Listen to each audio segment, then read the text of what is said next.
Hello everyone, मैं doctor प्रगति गुप्ता और आज इस वीडियो में हम बात करने वाले हैं कि जब भी किसी को कैंसर इनिशियली डायग्नोस होता है, पहला जो हफ्ता है, पहले 7 दिन है, वो क्यों इनिशियली एक इमोशनल टर्मोइल के साथ जीते हैं या कैंसर शब्द सुनते ही हमारे मन में क्या ख्याल आता है। क्योंकि जब भी आपको डायग्नोस होता है कि कैंसर हो गया है, क्योंकि ये शब्द अपने आप में ही बहुत भयानक है।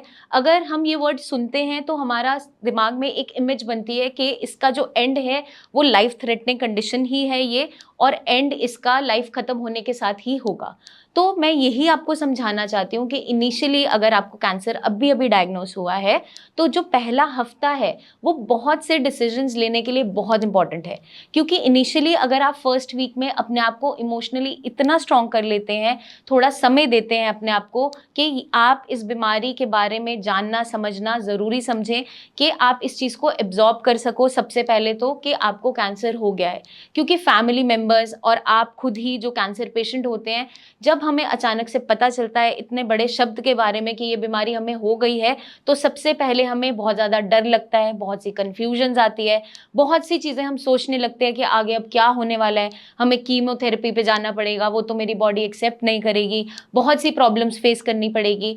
तो सबसे पहले तो आपको जानना समझना ज़रूरी है कि माइंड को रिलैक्स रखना बहुत इंपॉर्टेंट है, जो कि इनिशियली आसान नहीं होता। लेकिन अगर आप ऐसा कर लेते हैं तो डेफिनेटली आप इस बीमारी से भी लड़ सकते हैं। क्योंकि जितना आप इमोशनली स्ट्रांग रहेंगे, कोई भी बीमारी को हराना इम्पॉसिबल नहीं है।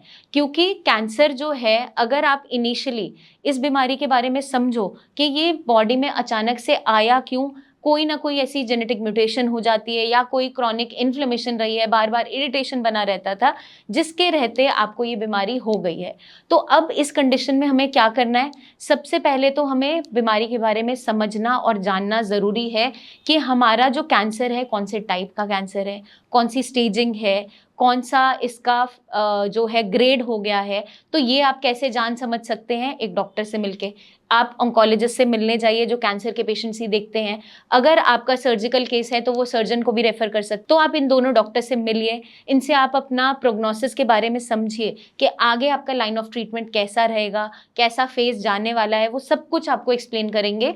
क्योंकि इस बीमारी के बारे में बात करना बहुत ज़रूरी है। जितना आप इस बीमारी के बारे में बात करेंगे, समझेंगे, उतना आपको क्लैरिटी मिलती चले जाएगी कि आगे का जो फेज रहने वाला है वो कैसे रहने वाला है। तो डॉक्टर के पास अब जब जाएंगे, कुछ वो टेस्ट रन करेंगे, वो टेस्ट की रिपोर्ट्स आप सारी कलेक्ट कीजिए, उसके बारे में पढ़िए समझिए। क्योंकि इनिशियली अगर आपका इनिशियल स्टेजेस का कैंसर है, स्टेज 0 स्टेज 1, वो बहुत ही इनिशियल स्टेजेस होती है। अगर कोई सर्जिकल केस है, मान लीजिए ओरल कैंसर है, मुंह का कैंसर है, लिवर कैंसर है, ब्रेस्ट कैंसर है, कई सारे टाइप ऑफ कैंसर होते हैं जिसमें सर्जरी बिल्कुल पॉसिबल होती है। सर्जरी करने के बाद देखा जाता है कीमोथेरेपी, रेडिएशन थेरेपी देने की ज़रूरत है या नहीं। तो पहले ही आपने अपनी इस कंडीशन के बारे में जानते ही घबराना नहीं है, डॉक्टर से मिलना है, समझना है कि कौन सी स्टेजिंग है, कौन सा टाइप है, क्या कंडीशन आ गई है जिसके रहते आप इस पे काम कर सकते हैं। तो आप अपने डॉक्टर से मिलिए, उनसे सारी गाइडेंस लीजिए, समझिए, बात कीजिए। इसके बारे में स्ट्रेस अकेले नहीं लेना है, क्योंकि जितना ज़्यादा आप स्ट्रेस लोगे उतना आप अपनी हेल्थ को ख़राब करते जाओगे। क्योंकि जहाँ आपने अपनी हेल्थ को इग्नोर किया, जहाँ आपने खाना खाना छोड़ दिया, सोना छोड़ दिया, क्योंकि इनिशियली हमने यही मान लिया कि अब तो हम मरने ही वाले हैं, कुछ नहीं हो पाएगा, वहीं हम सबसे बड़ी गलती करते हैं। तो आपको अपनी जो डाइट है वो इस तरीके की रखनी है कि आपकी बॉडी रेडी हो सके इन सारे ट्रीटमेंट के लिए। और अगर आपने अपनी बॉडी को इतना ज़्यादा कैपेबल बना लिया तो कोई भी ट्रीटमेंट वो झेल पाती है। तो ये हमें खास ध्यान रखना है। और एक प्रॉपर साउंड स्लीप लेना बहुत इंपॉर्टेंट है, क्योंकि वो ही आपकी बॉडी को हील और रिकवर करेगी। तो ये सारी चीज़ें हमें करना बहुत ज़रूरी है। साथ के साथ हमें अपने बहुत से ऑप्शंस को एक्सप्लोर करना है कि कौन सा हॉस्पिटल हमें चूज़ करना है जो आपके हिसाब से बजट फ्रेंडली, पॉकेट फ्रेंडली हो, क्योंकि वो बहुत इंपॉर्टेंट है। क्योंकि आपको जो आगे का ट्रीटमेंट लेना है वो आप कैसे लोगे, अपने फाइनेंसेस और बजट को मैनेज आपको करना पड़ेगा। तो ये जितना शब्द सुनने में भयानक है, उतना ही इसके बारे में बात करना ज़रूरी है, क्योंकि जितना आप बात करोगे उतना आप इमोशनली स्ट्रॉन्ग होते जाओगे। इनिशियल जो फर्स्ट वीक है वो बहुत ज़्यादा एक इमोशनल टर्मोइल क्रिएट करता है, एक रोलर कोस्टर राइड की तरह होता है, क्योंकि बहुत सारी हम चीज़ों के बारे में सोचते हैं, डर जाते हैं, घबराते हैं, जो कि गलत बिल्कुल नहीं है।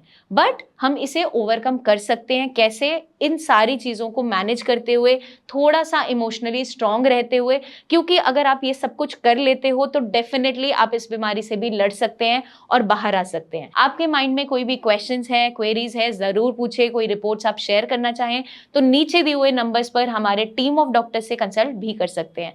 जल्दी हम आपसे फिर मिलेंगे, तब तक के लिए अपना ध्यान रखिएगा एंड टेक केयर।